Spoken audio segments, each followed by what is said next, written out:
At 30,000 feet, the world turns silent. The roar of propellers fades into a steady, high-pitched whine. The sound of air too thin to carry breath, but just dense enough to carry death. It's the autumn of 1943. A formation of B-17 flying fortresses pushes through the icy haze over Schweinfurt, Germany. The frost clings to glass. Oxygen masks frost white. Engines glow dull red behind cowling vents. Every heartbeat of those engines means another mile toward home. German fighters rise to meet them. Messerschmitts and Focke-Wulfs, straining, sputtering, clawing for altitude. Below 25,000 feet, they're lethal. Above it, they fade. The bombers keep climbing, steady, relentless. Inside each B-17's wings, 4 compact turbines scream. Invisible, glowing with heat. They recycle exhaust into power, forcing oxygen into cylinders that should have starved long ago. The men inside don't know the name of the engineer who made it possible. They only know that without those spinning snail shells, their engines would die before they ever reached Germany.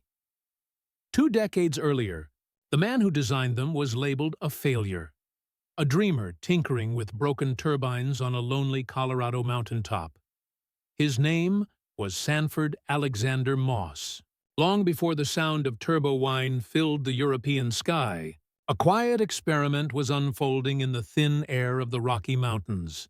In 1918, atop Pikes Peak, Colorado, an American engineer named Dr. Sanford Alexander Moss unpacked a collection of copper piping, nickel steel blades, and an unfamiliar contraption he called a turbo supercharger.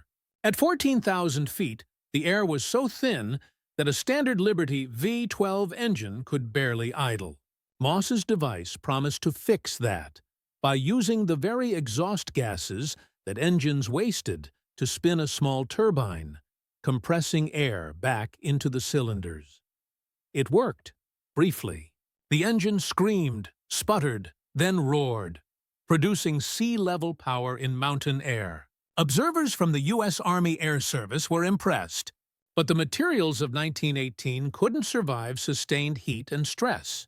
Turbine blades warped, bearings seized, housings cracked. When the armistice came that November, the idea seemed like another wartime curiosity. Moss's design was shelved. His department at General Electric moved on to lighting and generators. In the official reports, the note beside his project read simply, "Unreliable under load." The interwar years did little to redeem him. Aviation moved fast, toward larger propellers, supercharged piston engines, and streamlined monoplanes. Most engineers chose mechanical superchargers, gear-driven compressors that drew power directly from the crankshaft. They were simpler, cheaper, and already flying in British and German aircraft. Turbos, by contrast, required exotic alloys and perfect tolerances, luxuries the Depression-era budgets didn't allow. By the mid-1930s, even inside GE, colleagues joked that Moss's blown exhaust toys were a dead end. Yet quietly, a few officers at Wright Field, the U.S. Army's experimental center in Ohio, kept his drawings alive. They had seen how engines gasped above 15,000 feet and how rapidly power fell with altitude. About 3% per 1,000 feet climbed. Every mile higher meant less thrust, less lift, less range. In a war that everyone feared would reach the stratosphere, that decline was unacceptable. By 1935, Boeing engineers were sketching a heavy bomber that could cruise above most enemy guns. Their concept, the Model 299, later the B-17 Flying Fortress, demanded full power at 25,000 feet. No mechanical supercharger could manage that without devouring engine horsepower. The only way was to use energy already available. Exhaust heat. That meant reviving Moss's idea. GE reluctantly reopened its turbo division. Moss, older now and semi-retired, returned as a consultant. He worked alongside younger engineers like Donald Warner and Clifford McCollum, guiding them through the delicate balance of turbine temperature and compressor ratio. The Army sent test crews to Dayton and Muroc Dry Lake, where prototypes rattled and failed in the desert heat. Each failure, a cracked impeller here, a seized bearing there, refined the formula. Then came a breakthrough in metallurgy. Nickel-chromium alloys, such as Inconel, could withstand the 1,000-degree exhaust flow. GE's Type B turbo survived 150 hours of continuous operation, enough for flight certification. In 1938, the first B-17s with GE turbos flew over Puget Sound, their nacelles bulging with snail-shaped housings and ductwork. Reporters mocked the ungainly look, calling them plumber's nightmares. Test pilots called them miraculous. At 25,000 feet, the new engines produced the same power as on the runway. Performance tables leapt off the page. Climb rate doubled. Ceiling extended beyond 35,000 feet. For the first time, an aircraft could carry heavy bomb loads into the upper atmosphere and still outrun its pursuers in level flight. By the time war erupted in Europe in 1939, the United States Army Air Corps possessed a weapon it barely understood, a system of engines and turbines whose complexity rivaled entire factories. But it would take global conflict to prove that this once-discarded technology would reshape air power. The irony was not lost on Moss. From his office window in Lynn, Massachusetts, he watched the first production turbos leave the GE plant, each one a descendant of the prototype that had coughed on Pikes Peak 2 decades earlier. "Failures," he once wrote to a colleague, "are only ideas that haven't found their battlefield yet." Those battlefields were forming fast, in the skies above Europe and the Pacific, where altitude would soon decide survival itself. When war finally reached the United States in 1941, the question of altitude turned from theory into survival. German bombers had terrorized London from 20,000 feet. Japanese Zeros hunted in the tropical skies above the Pacific. But in both theaters, the Americans were preparing to fight differently, to own the sky from higher, colder, thinner air. The key lay in those GE-built turbo superchargers that transformed ordinary piston engines into high-altitude powerhouses. By the end of 1942, nearly every major American combat aircraft over Europe or the Pacific carried some version of the device Moss had pioneered. The B-17 Flying Fortress, B-24 Liberator, P-38 Lightning, and the heavyweight P-47 Thunderbolt. The engineering concept was simple but revolutionary. Instead of wasting hot exhaust, each engine routed those gases through a small turbine wheel. That turbine spun a compressor, which forced dense air into the cylinders. The hotter and thinner the outside atmosphere became, the faster the turbine spun, automatically compensating for altitude loss. The result? An aircraft that could climb higher without losing power. An airplane that could, in a literal sense, outbreathe its enemies. The first crews to experience it were those flying from England in early 1943. Pilots in the 91st Bomb Group described how, at 25,000 feet, the new engines still responded, like we were on the ground. They could push the throttles forward, feel the engines surge, and keep formation in air so thin that frost formed on oxygen masks. Down below, German 88 mm flak guns reached their ballistic limit. Above them, Luftwaffe interceptors began to stall. German pilots noticed it immediately. Combat reports from JG-26, the Abbeville Boys, lamented that American bombers fly too high for continuous pursuit. The Messerschmitt Bf-109G2, with its single-stage supercharger, could climb to intercept once, but it lost speed quickly above 28,000 mph. The Focke-Wulf 190 was even worse. Its radial engine overheated and gasped in the thin air. To chase the fortresses effectively, the Luftwaffe needed specialized aircraft like the Me. Ford 10, or the Bf-109, G6 with GM1 nitrous oxide injection, experimental stopgaps that burned scarce, resources and strained engines to failure. Meanwhile, American engineers back home weren't resting. Every sortie returned new data: cracked turbine housings, soot buildup, altitude misfires. GE's Lynn plant set up a 24-hour field service section that decoded telegrams from bomber groups and shipped replacement turbos overnight.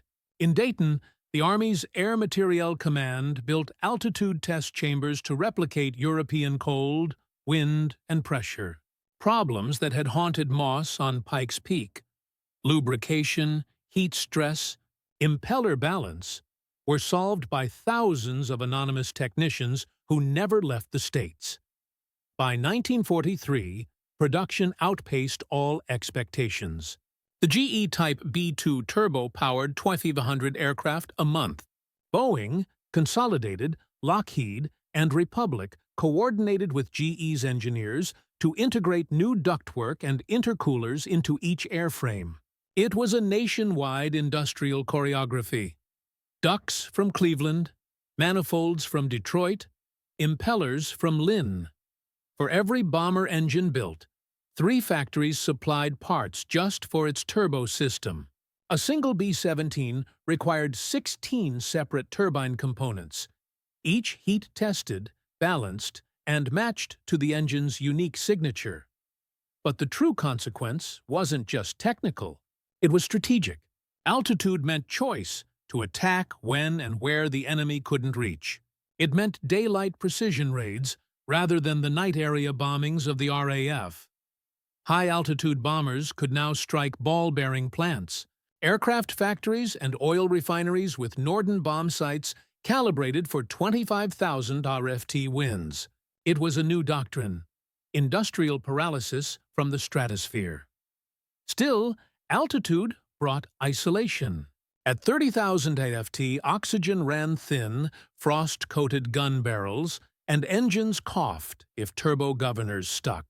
Pilots relied on an invisible partnership between science and steel, one perfected in laboratories thousands of miles from combat. By the summer of 1943, the Luftwaffe began calling the upper atmosphere the Amerikanische Zone. Their fighters could attack, but rarely stay. The fortresses, crippled but stubborn, would limp home with half their engines glowing red, and 1 or 2 turbos still spinning, forcing air where none should exist.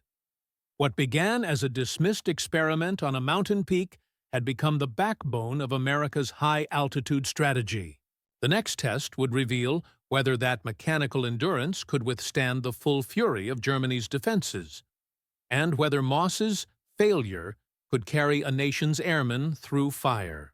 1. The engineering angle. Turning waste into power at its core. Moss's device did something almost poetic. It stole from the engine's own waste. In a piston engine, only a fraction of the fuel's energy turns into thrust. The rest escapes as scorching exhaust. Moss realized that if he could harness that heat and spin a small turbine with it, the engine could inhale more air and thus burn more fuel, restoring the lost power of altitude. The idea sounds simple. Execution was anything but. Exhaust gases at full military power could exceed 1,600 Drehzahl. At those temperatures, steel softened, aluminum melted, and even nickel began to creep. Bearings seized when lubricating oil boiled off. If a single impeller blade cracked, the entire turbine could disintegrate within seconds, shredding ducts and destroying the engine. So the GE team developed heat-resistant alloys, Inconel, Hastelloy, and later Nimonic, that could survive prolonged heat stress. They perfected ball-bearing seals that wouldn't carbonize. They created pressure relief valves that adjusted boost automatically, ensuring the engines didn't overboost and detonate. Every component became a study in compromise: strength versus weight, power versus endurance. The result was the GE Type B turbo supercharger, a 30-pound, snail-shaped device that could raise manifold pressure to sea-level values even at 30,000 feet. Its exhaust turbine spun at nearly 25,000 revolutions per minute, a blur invisible to the naked eye. Without these units, aircraft like the B-17, P-47, and P-38 would have been crippled above 20,000 feet. With them, they ruled the upper atmosphere. The engineering challenge Moss solved wasn't just mechanical, it was philosophical, turning what was once wasted energy into survival itself. The tactical angle. Altitude as armor for the men flying over Europe. Antisusintuan, altitude wasn't merely a number. It was protection. German flak guns, like the feared 88 mm Flak 36, had an effective ceiling around 26,000 feet. Beyond that, accuracy plummeted, and shell fuses struggled to reach their targets before self-destructing. The Luftwaffe's radar-controlled predictors couldn't compute trajectories fast enough for bombers that flew above their set envelopes, so the 8th Air Force made altitude its shield. Squadrons of B-17s climbed to cruising altitudes above 27,000 feet, where temperatures fell to 40 degrees C and even condensation froze mid-air. From that height, the bombers could see the curvature of the Earth, a distant blue horizon beneath silver clouds. To the Germans, this altitude zone became a deadly dilemma. Their fighters, climbing on overstrained Daimler-Benz or BMW engines, could make one high-speed pass before performance dropped. The Bf-109G and FW-190A lacked two-stage superchargers or turbos. Their engines were optimized for low to mid-altitude combat. Only specially modified interceptors, like the Bf-109G6 with GM1 nitrous oxide injection, could match the bomber's height for a few minutes, but their engines wore out after only a handful of sorties. Meanwhile, American escort fighters, the P-47 Thunderbolt and P-38 Lightning, thrived at those same heights. The Thunderbolt's Pratt & Whitney R2800 Double Wasp, fitted with a GE turbo, could maintain 2,000 horsepower above 30,000 feet. Front pilots described it as "Edu Crawders, Tide, brute with lungs of iron." The P-38's twin turbos made it one of the few fighters capable of crossing the Alps or flying over weather systems that grounded others. This wasn't a coincidence. It was doctrine. U.S. planners had learned from the RAF's daylight disasters of 1939 to 40. Precision bombing demanded visibility, and visibility meant daylight. Daylight required survivability, and survivability, in turn, required altitude advantage. The one thing Moss's device guaranteed. The enemy angle, the Luftwaffe's invisible ceiling to the Luftwaffe. The American turbocharger was a ghost weapon, invisible, inaudible, yet devastating. Captured reports from Oberkommando der Luftwaffe, OKL, in 1943 reveal confusion and frustration. German analysts dissected downed B-17s and P-47s, studying their intricate exhaust ducts and turbines. Engineers from Daimler-Benz and BMW Flugmotorenwerke examined the melted housings, assuming the devices were auxiliary superchargers powered by gear or belt. When they realized they were driven by waste exhaust, not mechanical energy, they were stunned. Germany had experimented with turbos since the late 1920s, but metallurgical shortages and limited nickel-chromium production made them unreliable. Turbine blades would corrode or fracture under sustained combat heat. The Reich prioritized two-stage mechanical superchargers, like those used in the DB605 and BMW 801D, which gave short bursts of altitude power but required constant tuning. By 1943, the Germans tried desperate solutions. The GM1 nitrous oxide injection system, which provided temporary power boosts but emptied after minutes, and MW50, a methanol-water mixture that cooled charge air but strained engines to braking. Each fix consumed precious strategic materials. In contrast, American turbos required only exhaust, something every engine already produced in abundance. No consumables, no chemicals, just clever thermodynamics. German pilots began calling the high-altitude bomber streams Geisterflotten, ghost fleets. They appeared in the sky, untouchable, dropping tons of explosives from altitudes the Luftwaffe couldn't sustain. The psychological impact was enormous. Fighter Gruppen like JG-2 and JG-26, once confident hunters, now flew interception sorties that ended in fuel exhaustion or engine failure before contact. Luftwaffe diaries mention the impossible ceiling, where contrails faded into blinding sunlight and engines gasped for air. What began as an engineering edge became a symbol of dominance. The Americans hadn't just outbuilt Germany, they'd outthought them in the very physics of the sky. The human angle. Breathing at the edge of death inside the bombers. Altitude was both a shield and a torment. At 30,000 feet, the human body wasn't meant to exist. Temperatures plummeted below 40 degrees Celsius. Oxygen thinned to 1/3 of sea level density, and any exposed skin could freeze within seconds. Every mission became a contest between technology and biology. Crewmen wore electrically heated suits, thick leather gloves, and oxygen masks that hissed with each breath. The turbos roared just beyond the thin aluminum skin, forcing air into engines even as the men struggled to draw air into their lungs. If a turbo failed, the engine would starve. If the oxygen regulator iced over, so would the man. Both could be fatal within minutes. Tail gunners recalled frostbite so severe their hands fused to gun grips. Waist gunners wrapped spare socks around their masks to prevent freezing condensation. Yet, they trusted those howling turbines. The metal lungs that kept the aircraft alive in an environment humans were never designed for. The bomber crews didn't know the name Sanford Moss, but they lived inside his invention every day.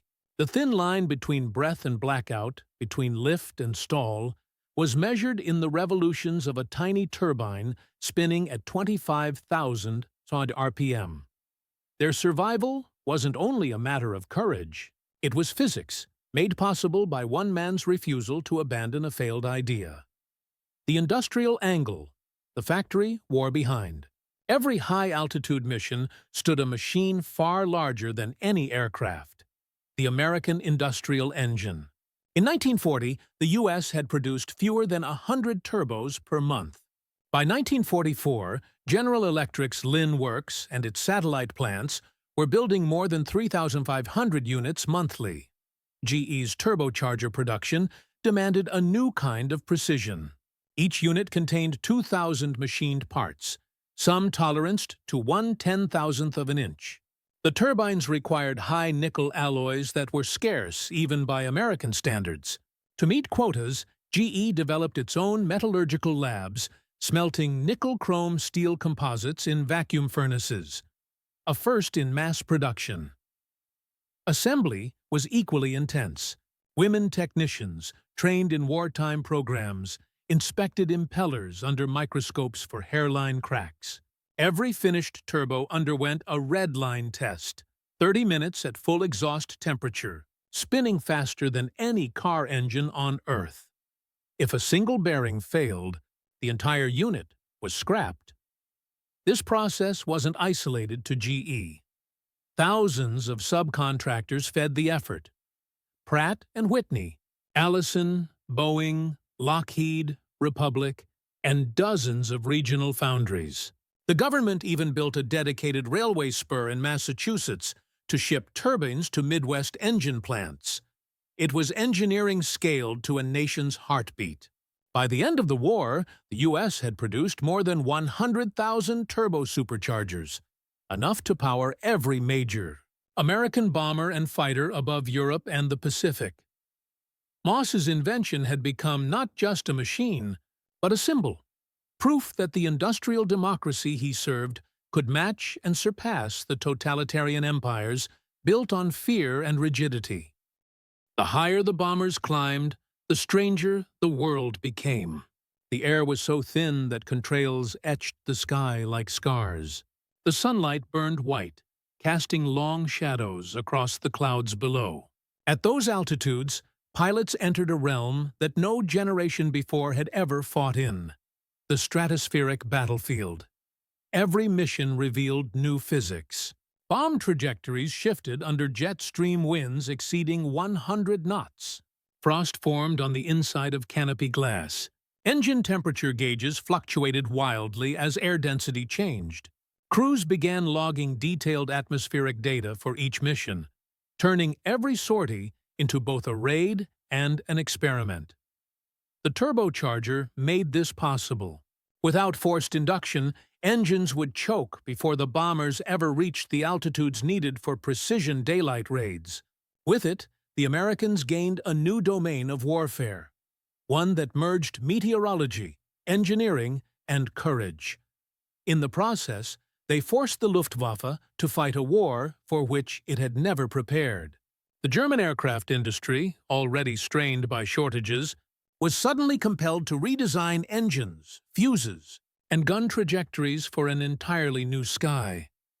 The sky itself, cold, bright, merciless, became a weapon, and the turbines, glowing unseen within those bomber wings, were its engine room. By 1943, every technical, human, and industrial factor converged into one reality. Altitude wasn't just a feature, it was supremacy. The only question that remained was whether that supremacy could hold under full-scale assault. The day the turbos were tested to the limit. October 14, 1943. It was called Black Thursday. At dawn on October 14, 1943, 291 B-17 flying fortresses lifted from airfields across eastern England. Their mission? Destroy the Schweinfurt ball-bearing factories, the mechanical heart of the German war machine. It was the second attempt in 2 months. The first raid, in August, had been a disaster. This time the crews climbed higher, determined to reach Schweinfurt's industrial zone from the edge of the atmosphere itself. Engines screamed as the bombers clawed skyward. In the gunner positions, frost bloomed on metal handles. Inside each nacelle, the turbochargers glowed orange. The higher they went, the more crucial those turbines became. Each one a miniature furnace, keeping 4 Wright Cyclone engines alive at 25,000 feet. But the Luftwaffe was waiting. Dozens of Bf-109s and FW-120s scrambled from airfields along the Rhine. They climbed steeply, straining to reach interception altitude before the bomber stream crossed into Germany. Their pilots pushed throttles to the stops, watching engine temperatures surge toward redline. The Daimler-Benz engines roared, then began to sputter. Above 27,000 feet, many simply couldn't hold formation.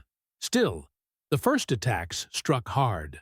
Fighter waves slashed through the bomber columns north of Frankfurt. Within minutes, fortresses were burning. Oxygen lines ignited. Fuselages split open to the wind. The formations tightened, gunners firing bursts that glimmered like sparks against the blue. For the next 4 hours, the battle became a grim equation: heat versus altitude, endurance versus exhaustion. The Luftwaffe adapted, diving from below, climbing in brief bursts, then peeling away before engines starved. American crews held their altitude, relying on their turbos to keep the formation intact.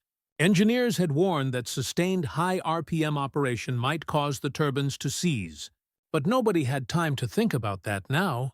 By 1300 hours, the lead group, the 305th Bomb Group under Colonel Curtis LeMay, reached Schweinfurt. The city lay beneath a layer of scattered cloud. Bomb bay doors opened, and 1/500 bombs began to fall. Each one dropped from 27,000 feet, guided by a Norden sight corrected for wind drift and stratospheric pressure. The bombers turned for home. That's when the real trial began. Fuel gauges fell toward empty. Fighters peeled away to escort the crippled. Turbine housings, glowing from hours of abuse, began to crack. One B-17's turbo burst completely, slicing through a wing panel. Another aircraft lost both outboard engines but kept flying on two, its pilots nursing the remaining turbos to keep power steady. In the chaos, men learned what the numbers on Moss's blueprints had really meant. At full military power, a B-17's turbocharger could spin its turbine wheel at over 24,000 revolutions per minute, its compressor blades enduring temperatures higher than molten aluminum. A single grain of sand or flake of carbon could unbalance the rotor and destroy it instantly. Yet hundreds of them kept turning, mile after mile, until the formations reached the English coast again. Out of 291 bombers, only 198 returned. 60 were shot down. Another 17 crash-landed. Nearly 600 airmen were dead or missing. To the world, the mission looked like a catastrophe. But to those who studied the data, something else emerged. The bombers had reached Schweinfurt, hit their targets, and returned, all while maintaining operational altitude that the Luftwaffe could barely touch. Of the aircraft that made it home, most owed their survival to engines that had never lost. Manifold pressure even after 8 hours of continuous boost. Post-mission reports from the 8th Air Force Engineering Division revealed astonishing reliability rates. Despite extreme conditions, over 85% of GE turbos remained functional after return. The same mechanical lungs that had once been branded unreliable had carried entire squadrons through the most dangerous mission of the war so far. At GE's Lynn plant, a coded telegram arrived from England that week. Performance confirmed. Reliability beyond specification. You have saved many men. The message was brief, but for the engineers who'd worked in obscurity for years, it was vindication. Schweinfurt marked a turning point. The Luftwaffe had inflicted terrible losses, but had also reached its own ceiling. Every interceptor sortie consumed irreplaceable engines and pilots. German intelligence estimated that U.S. bombers now operated consistently above effective pursuit altitude. Still, both sides understood that the next phase was inevitable. The Americans had proved they could reach deep into Germany. To win, they would have to do it again. And again. Until the Luftwaffe broke, and when that test came in the bitter winter of 1944, the question would not just be about courage or tactics. It would be about endurance. Whether those glowing turbines could keep spinning long enough to finish the job they had started over Pikes Peak decades earlier. Big Week. When the sky itself became the front line, by February 1944, the air war over Europe had reached its breaking point. The Allies were losing bombers faster than they could replace them, and German production, especially of fighters, was still climbing. The U.S. 8th Air Force prepared one last gamble. A coordinated, around-the-clock assault meant to cripple the Reich's aircraft industry once and for all. The operation would be remembered as Big Week. Between February 20th and 25th, nearly 4,000 heavy bombers and 3,000 escort fighters launched from England and Italy. Their targets, the Messerschmitt, Focke-Wulf, and Junkers plants that formed the Luftwaffe's backbone. To succeed, they would need altitude, precision, and endurance. Everything Moss's once failed invention could give them. The first wave lifted off before dawn. Engines roared across frozen English airfields as ground crews cleared frost from turbine intakes. Pilots performed ritual checks. Manifold pressure steady. Turbo wastegates responsive. Turbine glow visible through cowling vents. Once airborne, the formations climbed higher than ever. 28,000 feet, then 30,000, higher than flak directors could accurately track. For the Luftwaffe, the attack was a nightmare come true. Dozens of fighter Gruppen scrambled from bases at Brunswick, Hanover, and Augsburg. But the bombers were already above their effective combat ceilings. The German air defense network faltered. Radio transcripts from German controllers that week reveal the chaos. Too high, cannot climb in time. Engines overheating, request vector lower. Even ace pilots like Adolf Galland and Johannes Steinhoff admitted later that the American formations flew in a realm where our aircraft could only briefly survive. While the Luftwaffe strained below, the bombers thundered on, their turbos glowing white-hot, maintaining perfect boost ratios despite the thin air. The B-17s and B-24s dropped more than 10,000 tons of bombs in 5 days, devastating the Regensburg, Gotha, and Augsburg aircraft works. Production of the Bf-109 plummeted by nearly 40% in a single month. But the victory came at a price. Engines pushed to redline temperatures began to fail mid-flight. Crewmen recalled the smell of burning oil and the shriek of turbines spinning out of sync. Some aircraft had to feather engines entirely, coaxing the remaining 3 home with careful throttle work. Despite these losses, the mission achieved something no statistic could capture: psychological supremacy. German air crews began to dread the soundless contrails appearing far above their reach. They knew the meaning of that faint, distant thunder. Bombers cruising where their own aircraft gasped for air. Even the Reich's most advanced fighters, the Me-410 and later the TA-152, could only reach those altitudes in brief bursts. None could stay there long enough to stop the waves. American commanders studied the results with precision. Engine data logs from returned aircraft showed that turbo superchargers maintained manifold pressures within 3% of sea-level output across entire missions.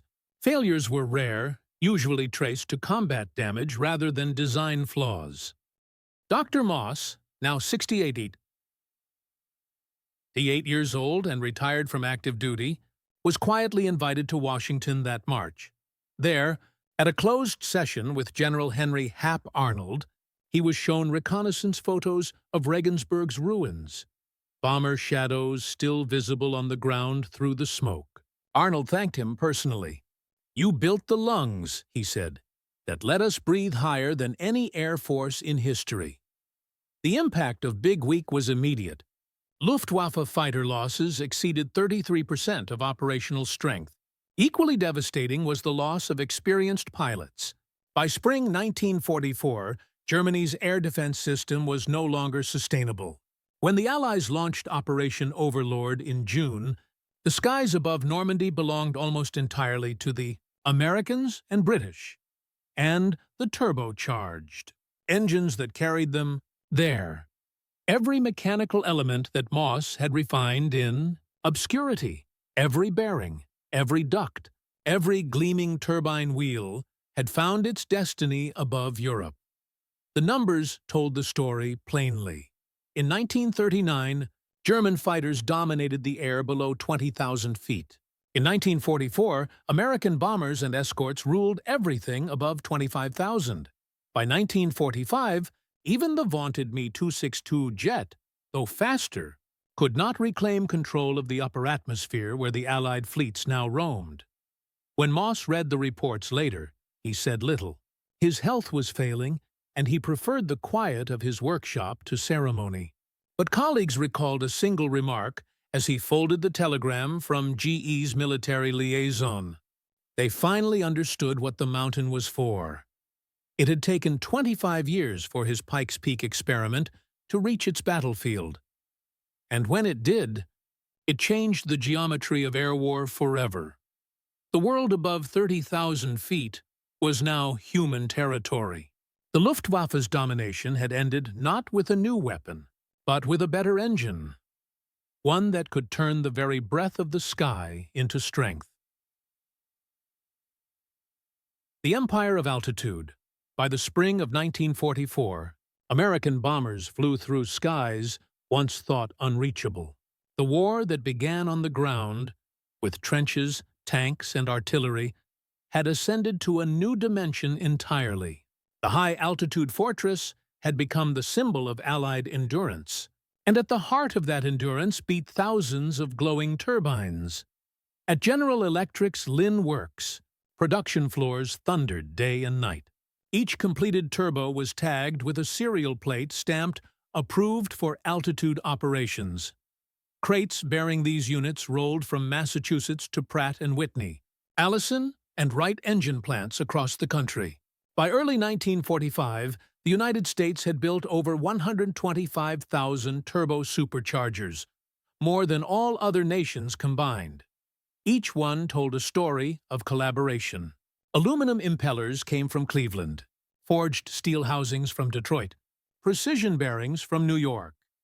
Women technicians known as the Spin Girls tested turbine balance on vibration rigs until the wheels hummed at a perfect pitch. Engineers measured tolerances with micrometers fine enough to detect a human hair's width. In contrast, Germany's own attempts to match the technology stumbled under the weight of scarcity. Nickel, chromium, and high-grade steel were in short supply. Allied bombing had crippled their foundries. German engineers experimented with mechanische Lader, mechanical superchargers, and temporary chemical boosts, GM1 and MW50, but none could sustain continuous high-altitude performance. The Luftwaffe's fighters could still climb fast, but they couldn't stay high. By 1944, U.S. intelligence intercepted reports describing severe engine attrition within German units. Turbo-superior B-17s and P-47s were forcing interceptors to operate at dangerous limits. Engine failures due to overheating became more frequent than combat losses.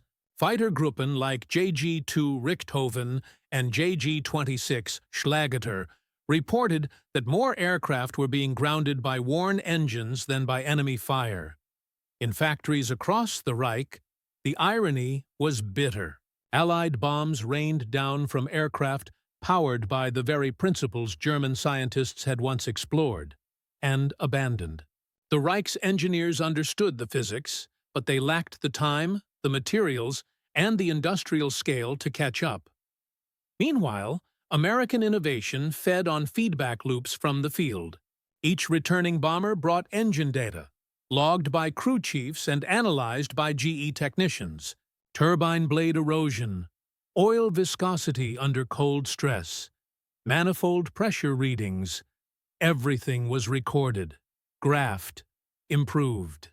The result was a steady march toward perfection. By mid-1944, reliability exceeded 98% mission readiness. Pilots learned to trust the system implicitly. One B-24 pilot from the 44th Bomb Group later said, "When the flak burst below and the sky went white with smoke, you didn't pray for armor. You prayed that the turbos kept spinning. If they did, you'd make it home." The psychological shift was just as real as the mechanical one. American airmen began to believe in their machines as living allies. The throaty, metallic whistle of the turbines during takeoff became a sound of confidence, the heartbeat of a nation that had turned physics into strategy. Even as casualties mounted, morale held. Crews knew they fought not just with courage, but with superior engineering. A synthesis of intellect, steel, and persistence. The enemy might still control the ground, but the Americans now owned the sky's upper reaches. By late 1944, when the Luftwaffe attempted one last counteroffensive during the Ardennes battle, their fuel-starved and underpowered aircraft could no longer dictate terms. The American air arm could fly when it wanted, where it wanted, and from whatever altitude it chose. The age of the turbocharger had begun, and the outcome of the air war was no longer in doubt. From Colorado's thin air to Germany's stratospheric front, Moss's machine had completed its arc. But its greatest triumph was still to come. The transformation of wartime innovation into the foundation of post-war aviation. From battlefield to blueprint. When the war in Europe ended in May 1945, the sky was littered with the legacy of turbocharged flight. Over ruined cities and shattered airfields, Allied bombers still cruised at 25,000 feet. Steady, patient, untouchable. The Luftwaffe was gone, its surviving aircraft grounded for lack of fuel and pilots. The Americans had not only outproduced their enemy, they had outlasted the atmosphere itself. The statistics were staggering. By war's end, the United States had produced over 50,000 B-17s and B-24s, 10,000 P-38s and 15,000 P-47s, nearly all of them equipped with GE turbo superchargers. These engines had logged millions of combined flight hours over Europe and the Pacific, transforming the high-altitude realm from an experimental zone into a battlefield domain. Where early in the war, thin air had been a phrase of limitation, it had become a tactical advantage. The higher you went, the safer you were. In the ruins of Augsburg and Regensburg, captured German engineers examined wrecked American aircraft with silent awe. One of them, Helmut Schelp, a senior engineer from the Reich Air Ministry, reportedly muttered, "They solved it where we could not, in quantity, not just theory." What had once been a question of metallurgy and design had turned into an industrial miracle. The translation of laboratory curiosity into National Weapon Die's wartime turbo program didn't simply end with victory. The lessons learned, heat management, turbine metallurgy, gas flow, became the foundation for the jet age. Engineers who had once balanced Moss's impellers began working on axial flow compressors and turbine blades for early jet engines. The transition from piston to jet was less a revolution than an evolution, and it followed directly from Moss's original insight that exhaust itself could be the source of propulsion. The post-war period brought recognition, albeit quietly. In 1949, the American Society of Mechanical Engineers awarded Dr. Sanford Alexander Moss the Spirit of St. Louis Medal for advancing high-altitude flight and thermodynamic design. He was 73 years old. Reporters described him as soft-spoken, modest, almost uncomfortable with praise. Asked what he considered his greatest contribution, he replied that engines, like people, could learn to breathe where life once seemed impossible. For the airmen who'd relied on his invention, those words carried a different weight.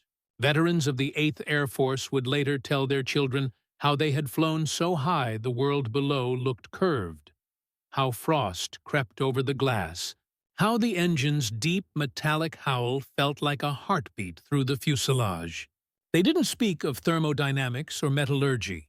They spoke of faith, faith in machines built by unseen hands. By the late 1940s, Moss's design principles guided civilian aviation as well. Airliners like the Lockheed Constellation and Boeing Stratocruiser adapted turbo-compound and supercharged systems derived from wartime research. The jet engine would soon render pistons obsolete. But every turbine that followed owed its lineage to the first turbo supercharger that roared to life on Pikes Peak in 1918.